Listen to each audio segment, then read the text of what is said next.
First at 4, President Trump explains why he called off a military strike against Iran. Is there any way out of this dangerous situation? Also, anger over an appetizer. Police couldn't believe the motive behind a shooting at this local restaurant. Today, we'll tell you about 2 arrests. Evrod. Tomorrow is June 22nd, so that means we are under a Code 22. We need to stop the killing so that we can bring resources, we can reach them. I'm Evrod Kasmi. Coming up, I'll tell you who's behind this program and how they're renewing efforts for peace here in the city of Detroit. And we are just hours into summer, but you could not ask for better weather. How much more of this is going to hang on for the weekend? We're live with your forecast from the riverfront right now, first at 4. Live from downtown Detroit, Local 4 News First at 4 starts now. Good afternoon, I'm Karen Drew. First at 4, Detroit police say 2 arrests have been made in connection with a shooting over fried mushrooms. They've arrested 61-year-old twin brothers in connection with Wednesday's shooting inside Nikki D's Coney Island on 7 Mile and Greenfield. Police say the men ordered fried mushrooms, but the restaurant didn't have any. About 20 minutes later, they went back inside and opened fire, hitting a 40-year-old man in the face. He's recovering from his injuries. Charges against the suspects are pending. Meantime, Detroit Police Chief James Craig says he is so frustrated with violence over petty things like appetizers. He is launching a program urging people to, quote, check yourself, stop the violence. He wants people to stop before violence escalates. To leave a location because you're angry, retrieve a handgun, return, and then shoot someone, you should be checking yourself before you make that bad decision. The chief's plan is just one campaign to stop the violence in the city of Detroit. Tomorrow is June 22nd, and that means we are under a Code 22, a call for peace. Local 4's Evrod Kasmi tells us there's a new push to spread that message and shows us how Code 22 has already brought some positive results. Code 22 has been going on for quite some time now, but there is a renewed effort for peace here in the city of Detroit. A round of applause for Pastor Ovella Davis. She's the creator of the Code 22 program started 9 years ago. Code 22 is an initiative that asks each and every citizen to acknowledge the 22nd day of every month as a day of peace. It is an initiative that we began in 2010 because of the increase of violence. Tomorrow, on June 22nd, she's calling for peace in a revamped effort to spread the message behind Code 22 this month and every month afterwards. Mayor Dave Bing gave us our first proclamation declaring every 22nd as the citywide day of peace and healing, the no violence day with the goal of 24 hours of peace. It also gave us a change in people. At first, when confrontations would happen, people would just get straight to fighting. Now people saying Code 22 is bringing more non-violence into our community. It's a drastic change. Code 22 has already proven to be successful on the academic level. These students representing Robichaud High School have seen the difference. At first, Robichaud had a bad reputation, but after the program came to our school, we've seen a lot of violence go down in our school. It made the school better. Recent news of violence across the city has led Pastor Ovella to try and reach a wider audience with this renewed awareness push. She wants to see communities heal. We need to stop the killing so that we can bring resources, we can reach them, and hopefully the 22nd will be a consciousness to say, okay, man, today we chill. And you can help by placing one of these Code 22 signs in your front yard to bring awareness to the program. If you'd like to purchase one, we've posted a link to Code 22's website on ours. Just go to clickondetroit.com. In Detroit, Evrod Kasmi, Local 4. All right, thank you, Evrod. Code 22 is supported by a number of organizations like churches, community groups, law enforcement agencies, city council members, schools, as well as Crime Stoppers.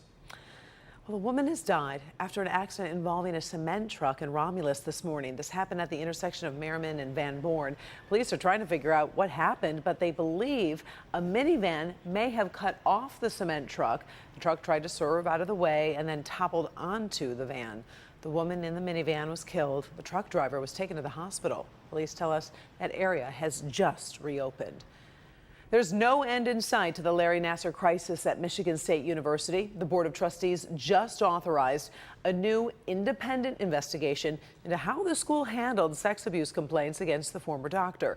Michigan Attorney General Dana Nessel says that's not enough. She released a statement saying Michigan State University lacks the credibility necessary to conduct a legitimate investigation. Nessel urges MSU to waive its privilege, disclose information about Nassar to her office, and leave the job of investigating to professionals. Okay, take a close look at this video. In just 3 days, you will see these explosives go boom over the Detroit River. Today, we got a firsthand look at how the people behind the big show are preparing for the 2019 Ford fireworks. New at 6, we'll run down what it takes to create the sights and sounds that bring all those oohs and ahs. And of course, the best seat for the big show could be in your living room. You can see the fireworks, listen to Detroit duets from some of the city's best singers, and win prizes by watching the Ford fireworks only on Local 4. That starts 8 o'clock on Monday evening. Ben Bailey already working on that all-important fireworks forecast. But first, we have to get through the weekend, and there is some big fun on the riverfront. It looks gorgeous where you are, Ben. It's fantastic out here, Karen. I mean, there's just enough sunshine, temperatures upper 70s. There's no humidity and a little bit of a breeze. You really could not script it better for the start of summer. We're, of course, here at River Days, and if you're going to be coming out tonight, here to look at current temperatures, we're not going to be too far from this all the way through sunset. We'll be in the 70s with just a little bit of a breeze. And for the rest of tonight, numbers eventually sinking into the 60s once that sun goes down, and we will get rid of the clouds overnight, setting the stage for what looks to be a very nice weekend. But we're going to be also watching Monday, and we'll talk more about that in your forecast coming up. By the way, if you're worried about the wet ground, the folks down here have already thought about that. They've been spreading mulch all across the riverfront down here to keep everything dry. So you're not going to ruin your shoes. Your kids aren't going to come home looking all dirty. It's going to be a fantastic time. And we'll talk more about River Days coming up here in just a few minutes, Karen. All right. Thank you so much, Ben. We'll check back in a little bit. Our top international story continues to be the ongoing standoff between the United States and Iran. Today, the world is talking about what didn't happen overnight as President Donald Trump aborts a strike on Iran at the very last minute. It's one of several developments as the FAA has banned any American aircraft from flying over Iranian airspace. Several international airlines have also said they're rerouting flights away from that area. Vatican Cardinal is begging the U.S. and Iran to step back from the escalating tensions. We're hearing from President Trump himself about why the strike was aborted. So let's get to Kimberly Gill for that part of the story. Kim. Hi, Karen. Good afternoon. Both the U.S. and Iran have said they don't want to go to war, but the tension in the region is so close to reaching a boiling point. Just yesterday, Iran admitted to shooting down an unmanned American drone. It claims the drone was over Iranian airspace, but the United States military says the device was over international waters. Neither side is budging in that debate, but that incident comes after attacks on tankers going through the Strait of Hormuz. We told you about that yesterday. The U.S. blames Iran, which denies those claims as well. Last night, the U.S. was about to retaliate with planes about to take off when President Trump called it off. He explained why to Chuck Todd of Meet the Press. Listen. I said, how many people are going to be killed? Sir, I'd like to get back to you on that. Great people, these generals. They said, came back, said, sir, approximately 150. And I thought about it for a second. I said, you know what? They shot down an unmanned drone, plane, whatever you want to call it. And here we are sitting with 150 dead people that would have taken place probably within a half an hour after I said, go ahead. Yeah.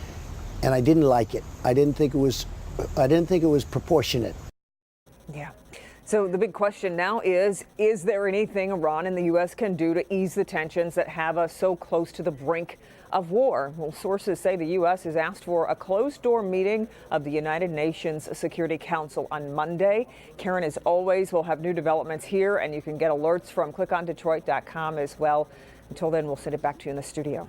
All right. Thank you, Kim. Of course, we will be watching this situation very closely and see you at 5.